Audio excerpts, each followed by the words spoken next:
Hello, and welcome to Cornwall Woman, the podcast about cool Cornish women living life their way. I'm Karen Pirie, and in this third series, I've been hanging out backstage with some of the most inspiring and enduringly fascinating women from Cornwall's performing arts scene. Before we dive into this episode, I wanted to say thanks to everyone who's been in touch so far to let me know how much they are enjoying this series. Kat messaged me on Instagram to say she loves Cornwall Woman. On Twitter, Helen said of my recent interview with Mary Woodvine, she is as delightful to listen to as she is mesmeric to watch, and having just seen her in Ennismain, I can't agree more. And Brenda contacted me to say the episode was heartwarming and honest, and that she was glad I left the swear words in. I'll let you know at the end how you can get in touch. So in this episode, we have the theatre maker, actor and visual artist Sue Hill. Sue was involved in the inception of modern-day Galawan in Penzance.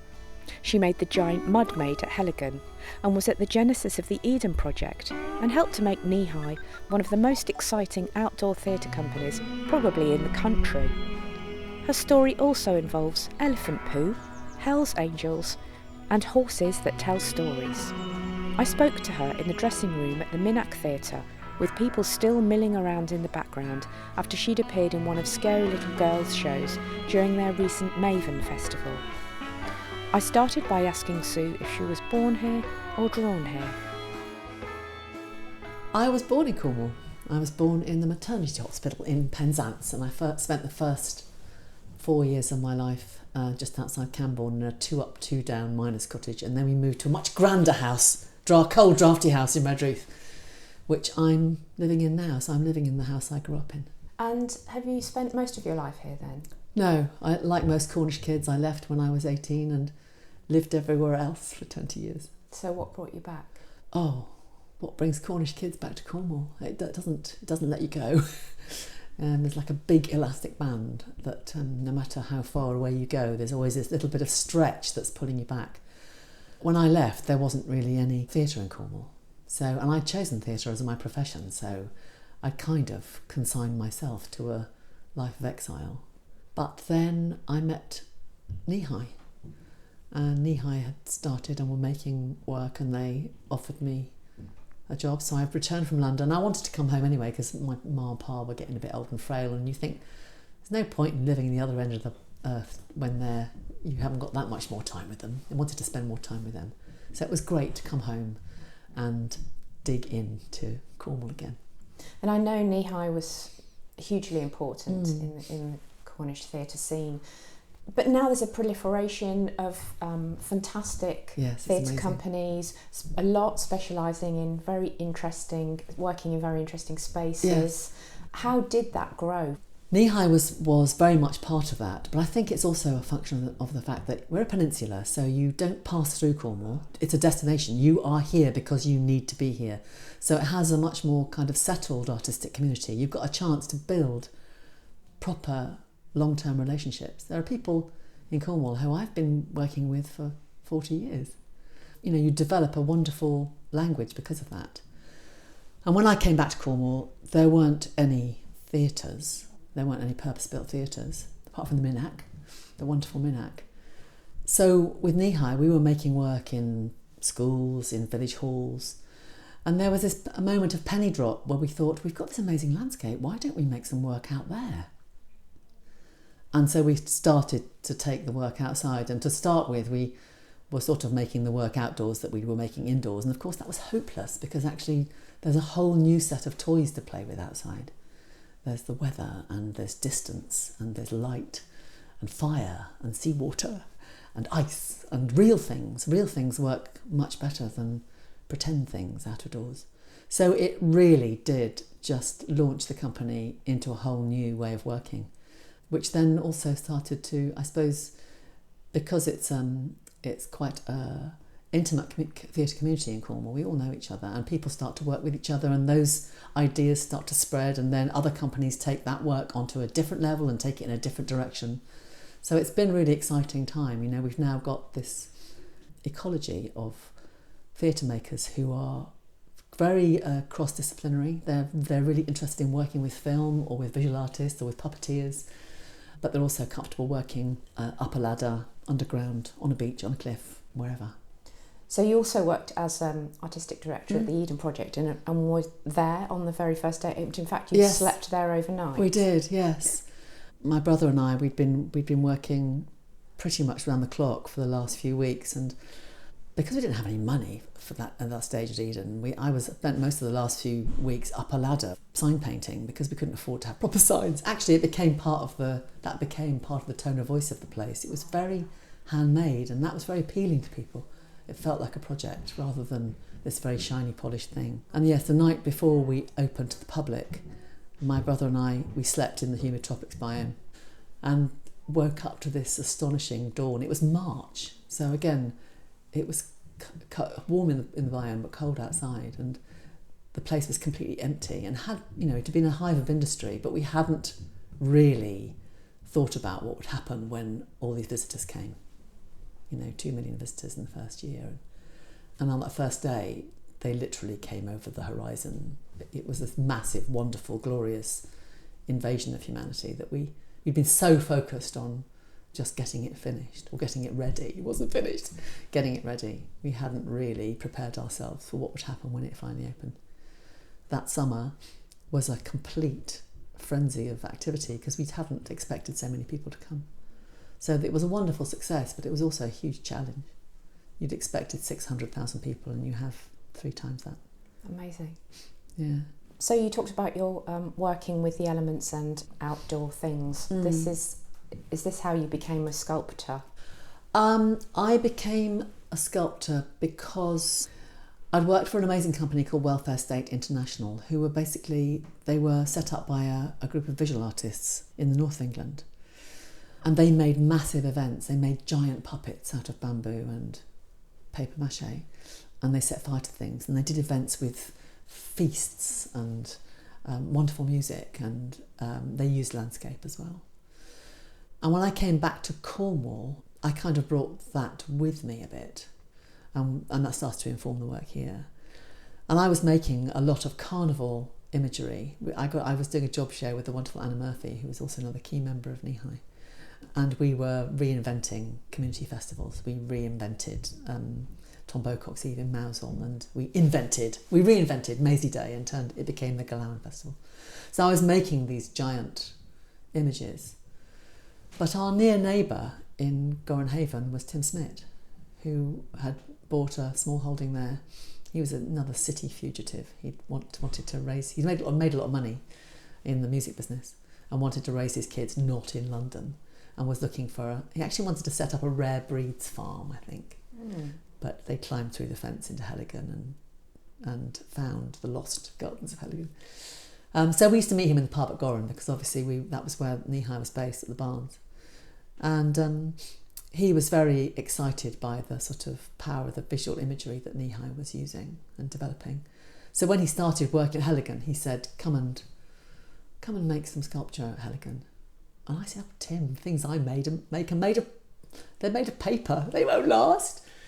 And so he encouraged us to think about what we might make that would survive in the garden. So my brother and I, we played with mud and plants for a summer and made the giant mud maid and the giant head. And that set us on another whole.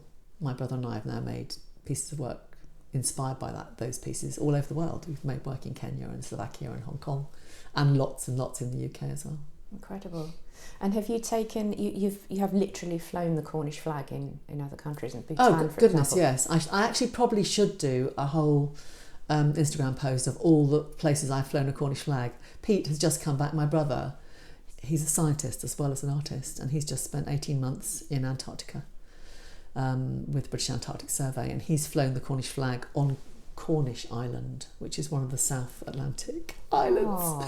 Yes, they wanted to get a Cornishman and a Cornish flag on Cornish Island. We definitely should do a comprehensive review of all the places we've flown Cornish flags. It'd be good fun. And I know you're interested in the role of culture and art in sustainability. How do those two things work together? There's a lot of crossovers. So an art process is often about inquiry, always about inquiry. You're asking a question or a series of questions and seeking answers to them. So whether it's a piece of theatre or a sculpture or whatever, you're on a quest, and it requires a level of curiosity and open-mindedness and not being afraid to fail.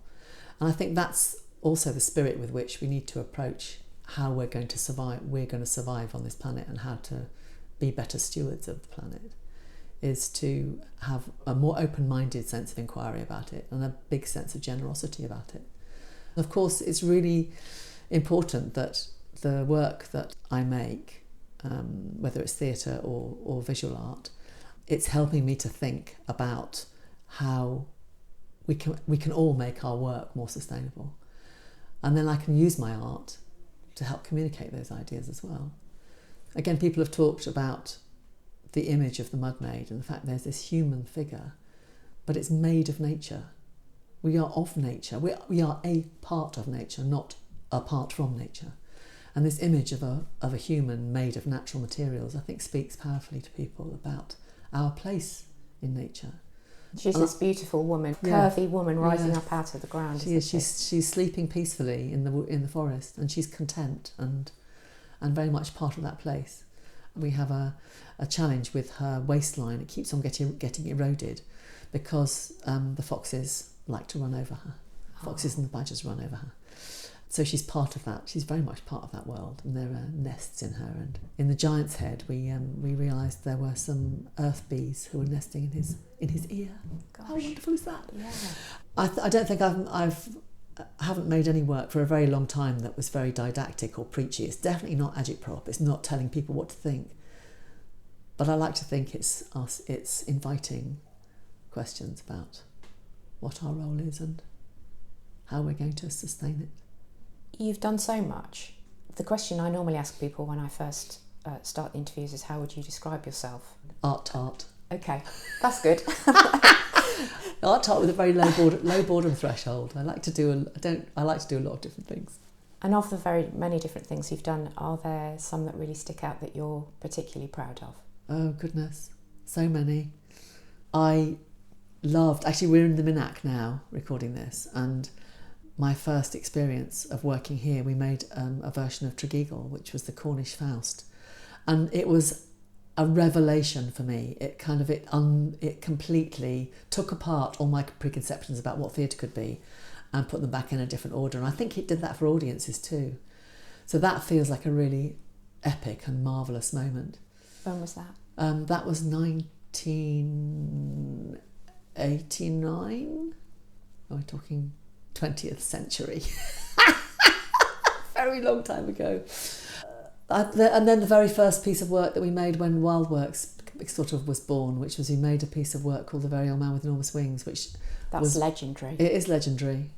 And it was a completely magical process as well, where we did it first in Malta and then in Cyprus, and then we made it again in Cornwall on the South Quay at Hale.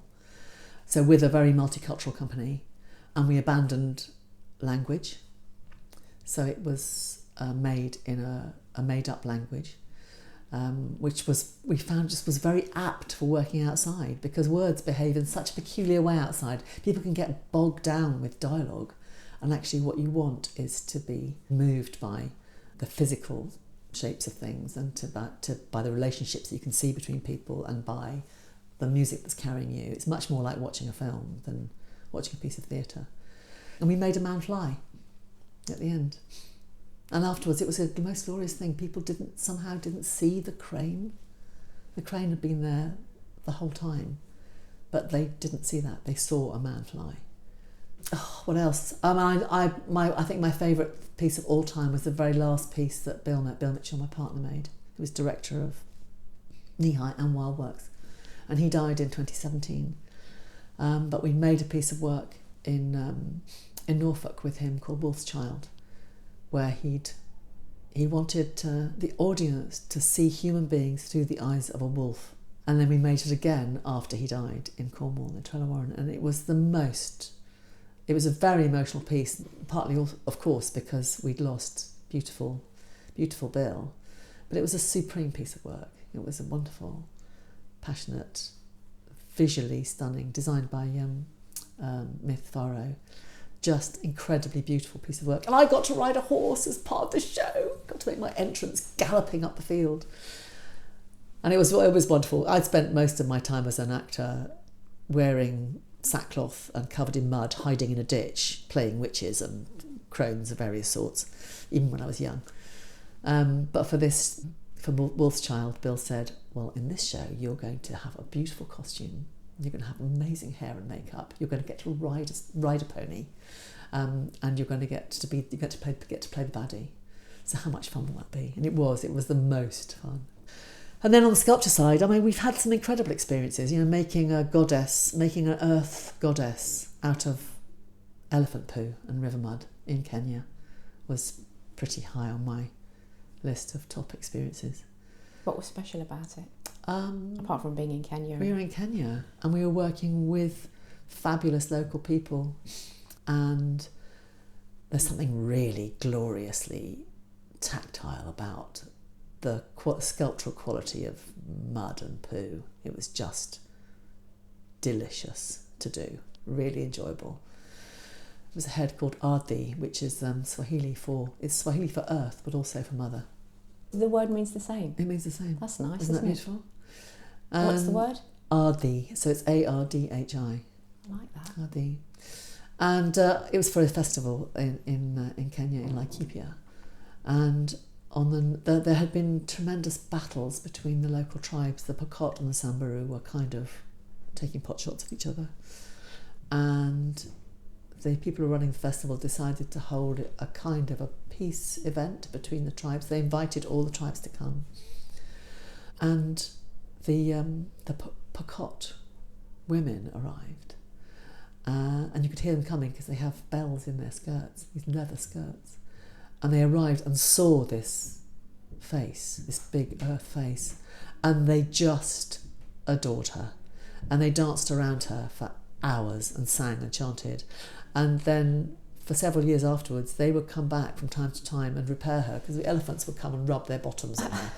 And the Pokot women would come and repair her. I just think Pete and I often talk about how important it is to make work that is of the place and respectful of the place and is... Quite a responsibility. Yeah, it is, and is owned by the people. There's nothing worse than helicoptering something in and people go, well, I didn't choose that. Also, that sort of relates to how the theatre has worked as well. I mean, Bill, when we started working out of doors, to start with, he was most excited by the landscapes and the fact that you had these incredible opportunities in terms of visuals, a view to the sea, a fire on a hilltop, the power of the weather. But then what happens quite quickly is you realise these places aren't private. It's not like a rehearsal room where you can go and shut the door. Actually, you're in other people's world. And those people start to become part of your world. And to start with, you can try and defend yourself against them. You know, we had the motorbike boys from the Bodmin chapter of Hell's Angels scorching through our rehearsals in the China Clay Quarry. You can try and stop that, or you can kind of go, okay, we're in your world. So how is there a way we can work together? So those motorcyclists became part of the piece of work we were doing. What a great metaphor for life, for living your life. So they became we were doing a Nick Dark's version of Sophocles' Antigone. So they became the warring armies. And they were just brilliant. So again, how do you find a way of making yourself more porous? So you're making yourself more porous to the world, so you're able to hear more and see more and feel more, rather than going in with your toys and just making things happen. Actually, to try and do more listening and more attending and having more humility, rather than being a kind of confident, conquering, artist. It must be very satisfying because you're learning and taking something back. Yes. Every time. Yes. It is great. I think we've just got the best job, because you've got a license to learn every single thing you do, project you do. You've got a license to peer through other people's windows and see into their worlds, and it's the most extraordinary privilege. We've just hosted an artist from Ukraine. He was translating for French media. He's called Yevgen Bal.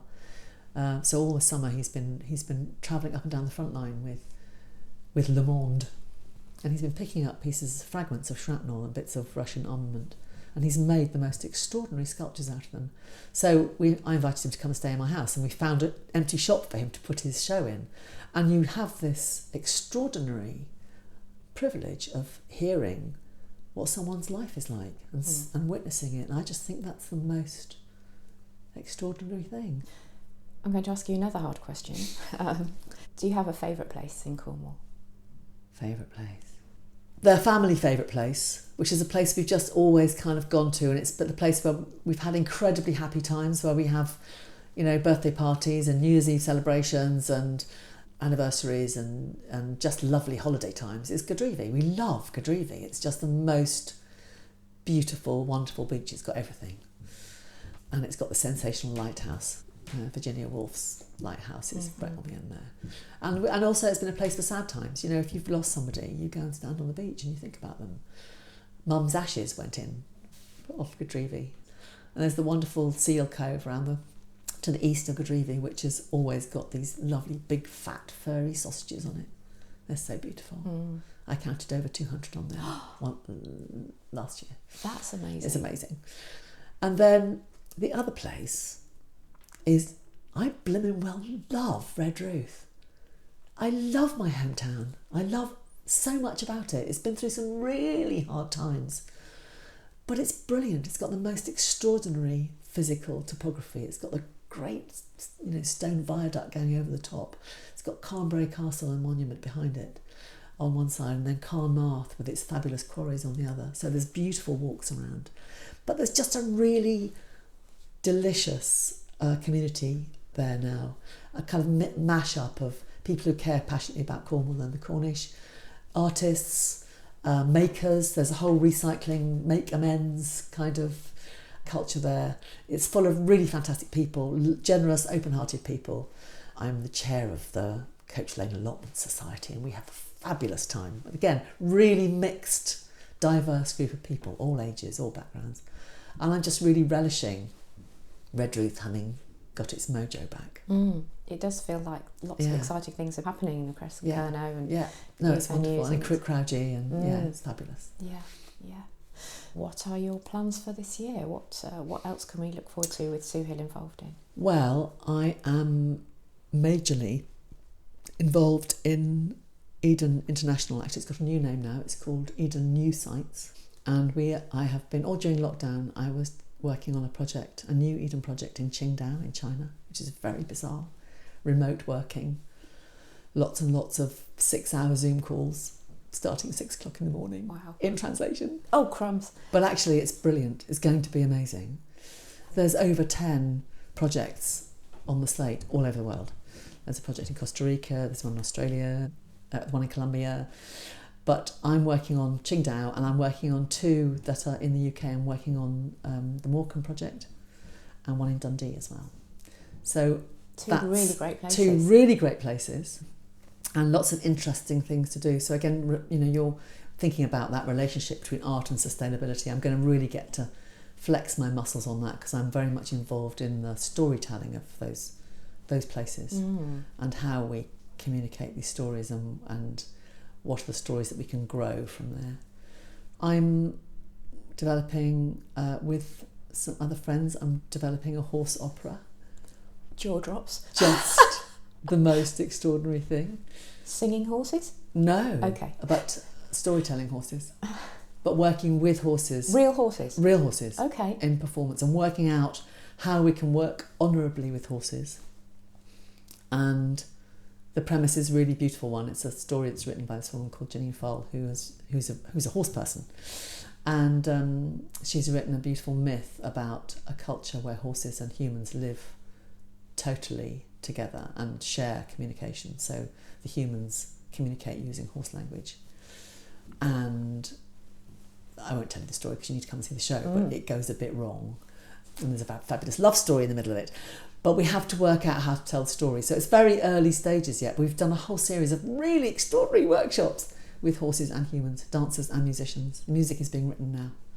Sounds incredible. I know. We don't have a location for it yet, but we're looking for beautiful horse-friendly grounds, bit of wildness.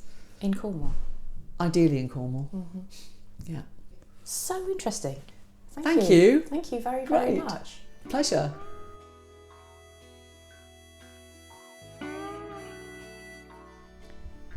Cornwall's own Renaissance woman, Sue Hill.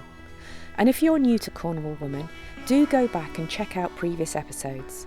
We have witches, a skateboarder, an activist, and more, each one a peach.